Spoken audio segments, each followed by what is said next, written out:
घर्षण मात्र से अपनी भावनाओं की भेज रहा है। 4 बोतल वोट का काम मेरा रोज का ने भारत का भविष्य तबाह कर रखा है।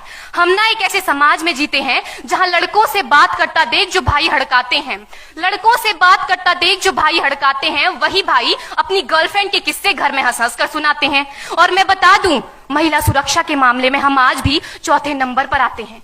हम ना एक ऐसे समाज में जीते हैं जहां पत्थर की मूरत को लगते हैं 56 भोग और भूखे नंगे तड़पते सो जाते हैं लोग, भूखे नंगे तड़पते सो जाते हैं लोग। मजदूर को मजदूर समझिए, मजबूर नहीं। गरीब को काम दीजिए, दान नहीं। और अगर दान देने के इच्छुक हैं तो जीते जी रक्तदान दीजिए और मरने के बाद अंग दान देकर किसी मरते हुए को जीवन दान दीजिए। यही सच्ची देशभक्ति और यही सच्चा राष्ट्र प्रेम है।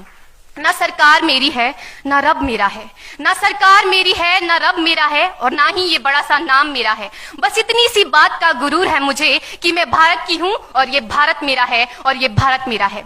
परंतु एक वैचारिक बीमारी हमारे समाज में मुझे नजर आती है।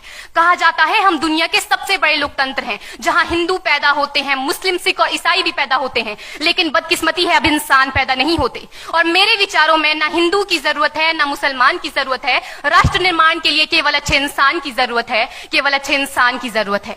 जरा सोच कर देखिए, ये पेड़ पौधे और शाखाएं भी परेशान हो जाएं अगर परिंदे भी हिंदू और मुसलमान हो जाएं।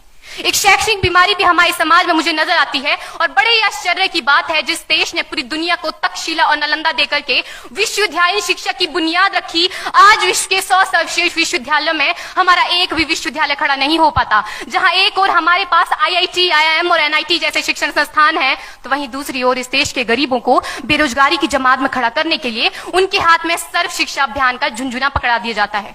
और मैं बता दूं, इस शैक्षणिक बीमारी का केवल एक कारण वो ये कि हमारे देश की शिक्षा नीति केवल 2 तरह के लोगों के लिए बनती है। पहले वो जो विद्वान हैं और दूसरे वो जो धनवान हैं। इसी तरह की कई गजब की बीमारियां हैं, और इन बीमारियों की जो जड़ है ना, वो हमारा अंधविश्वास। और मेरे विचारों में जब तक इस देश का युवा अपनी सफलता के लिए मंदिरों में जा जाकर नारियल फोड़ फोड़ कर भगवान को रिश्वत लगाता रहेगा, हमारे समाज का शिक्षित वर्ग ही बिल्ली के रास्ता काटने पर खड़े हो जाना, अपने धर्म अपनी जाति को ऊंचा मानकर दूसरों के धर्म की अवहेलना करता रहेगा, तब तक ना तो इस देश से अंधविश्वास खत्म होगा और ना ही हमारा राष्ट्र निर्माण संभव होगा। हमारी संस्कृति, हमारी सभ्यता को दुनिया ने शीश नवाया है, तो क्यों आस्था के नाम पर हमने अंधविश्वास फैलाया है? मेरे विचारों में हमारा राष्ट्र निर्माण तब संभव होगा जब इस देश में महिलाओं की पूजा नहीं, उनकी इज्जत की जाएगी। राष्ट्र निर्माण तब संभव होगा जब हम जातिगत आरक्षण नहीं बल्कि सामाजिक सशक्तिकरण पर बात करेंगे। राष्ट्र निर्माण तब संभव होगा जब स्वच्छता अभियान में केवल सरकार नहीं बल्कि सड़क पर चलने वाला हर एक नागरिक हाथ बंटाएगा, स्वच्छ भारत स्वस्थ भारत को दिल से अपनाएगा। असल मायने में हमारा राष्ट्र निर्माण तब संभव होगा जब एक गरीब बच्चा मध्याह्न भोजन के नहीं बल्कि ज्ञान अर्जन के लिए सरकारी स्कूल की चौखट पर कदम रखेगा। और हमारा राष्ट्र निर्माण तब तक संभव नहीं होगा जब तक एक नागरिक नैतिक रूप से सतीन, चारित्रिक रूप से भ्रष्ट, मानसिक रूप से दिवालिया, धार्मिक रूप से अंधा, राजनीतिक रूप से गंदा, स्वैच्छिक मान मूल्यों के आंकड़ों में जिन्न शिन्न पैपंदमयी अखंड भारत को खंड खंड करता रहेगा, तब तक हमारा राष्ट्र निर्माण संभव नहीं होगा। बड़ी बड़ी बातें नहीं, छोटी छोटी कोशिशें करनी होगी, क्योंकि ठोकर हमें पहाड़ से नहीं पत्थरों से लगा करती है।